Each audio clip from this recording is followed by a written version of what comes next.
Hello mga bro, good morning. Inatasan ako ngayong magluto ng lugaw. Siyempre sino pang nabuto sa atin? Ito si Commander. Ano pa siya offline siya dahil may karamdaman.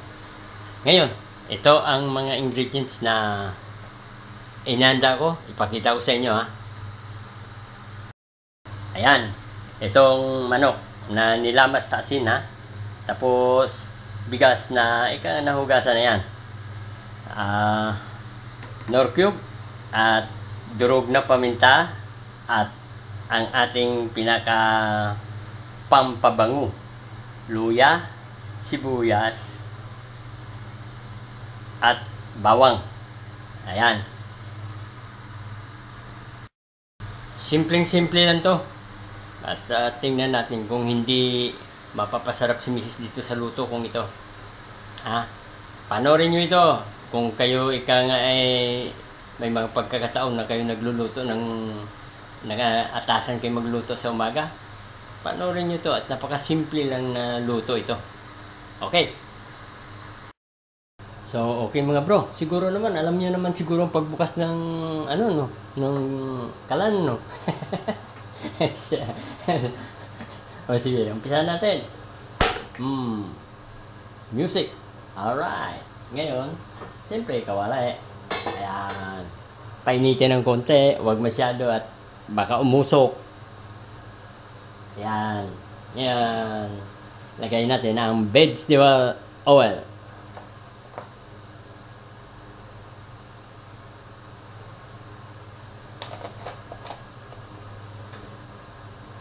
Ayan. Sabi ng lola ay humanap ng iba, mapurmat mayaman, kiil wala naman.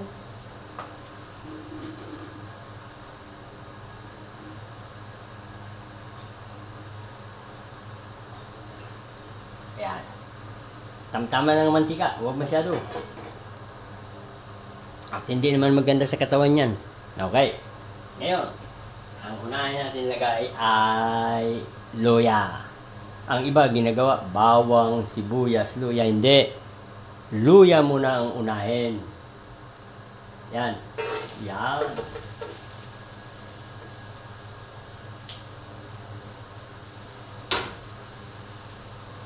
Ngayon, gisa.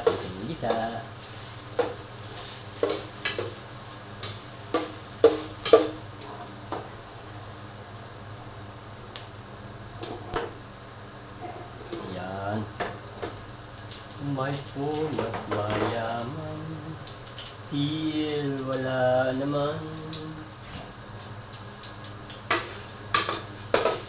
Aywan ko ba kung bakit mahal kita?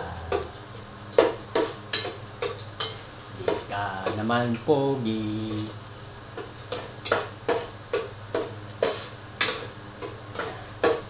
Ayan. Medyo papulahin ng konti ang ang luya. Siya. Kala nila sila na marunong magluto Yan. Nang mamula-mula ng luya, ilagay naman ang bawang. Yan. Alright. Yan. Medyo hindi ng konti, yung parang goldish. Yung medyo gold bang kulay. Yan. Sige lang. Lagyan natin ng konting yan, apoy, pero huwag masyado para huwag masunog ang ating bawang. Yan.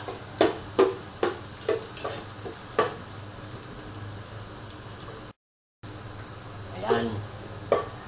Alam niyo ba, mula sa locksmith, pagiging karpentero, pagiging electrician, ngayon, cook naman.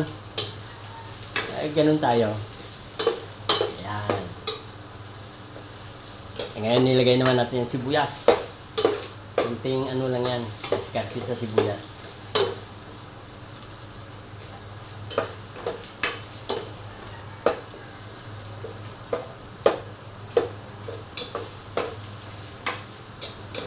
Mabango na, mabango. Mabango.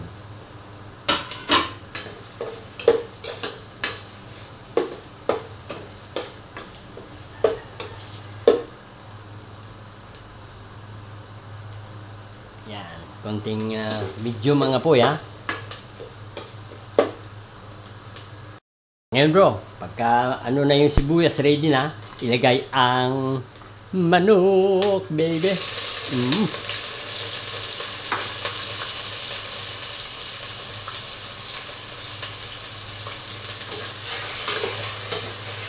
Ang manok, bisay ng konti. Yan. Mga ano lang yan, siguro mga 3 minutes lang yan. Takpan natin. Tapos, isusunod natin ang sunod na ingredients. Ngayon mga bro, pag medyo ang manok ay medyo naalis na yung ano niya, tapos naglalangis na, ang isusunod natin ay ang pinaka matindi, yung hinugasang bigas. Lagyan natin yan. Alam mo ba yun? Akala ko noon yung pagkatapos nito, yung lugaw na nang ilalagay, hindi pala. Bigas pa lang ilalagay dito. Ganun. Tapos haluin. Ganun. Talaga naman. Galing ko talaga.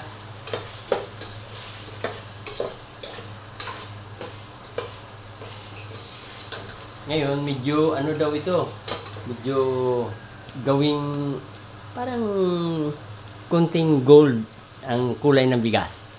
Ang tabayanan nyo Ngayon bro, pag na-absorb na ng bigas yung parang oil ng manok at nahalo nyo na ng medyo simple lang, lalagyan nyo ngayon ng tubig.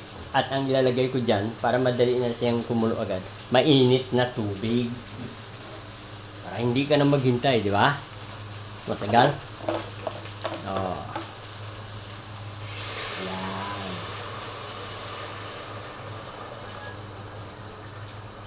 Yan, baby. Ayan, ngayon, kung gaano karaming tubig ang ilalagay dyan, okay lang. Depende rin yan sa isara na natin. At ilagay natin yan sa high ang apoy natin para kumulo. At maghintay tayo hanggang ito ay maluto. Okay. So yan lang mga bro Tingnan nyo mamaya pagluto na. Pakita ko sa inyo. Ngayon mga bro, habang kumukulo siya, lagyan natin ng Knorr cubes. Yan.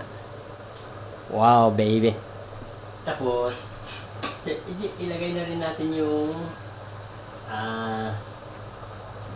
durog na paminta. Yan. Yes. Ayan, hintayin natin matuto yan. At kung gusto mong dagdagan ng tubig para swabe ba ang higop. Ayos. So, ngayon bro, ayan. Ito na. So, sandukan na natin si Mrs. Patikimin natin ng tinatawag na arroz caldo. Ayos Oh. Wow.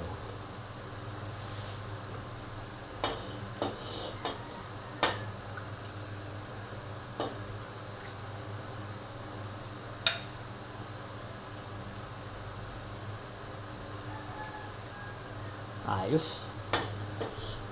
Ay, hindi ko na ipapakita sa inyo yung pagkain nito alam nyo naman siguro ang lasa nito. Kung gaano kasarap yung ganito. Basta gayahin nyo lang yung sinabi ko. At di kayo magkakamali. Okay mga bro, thanks for watching. And good day.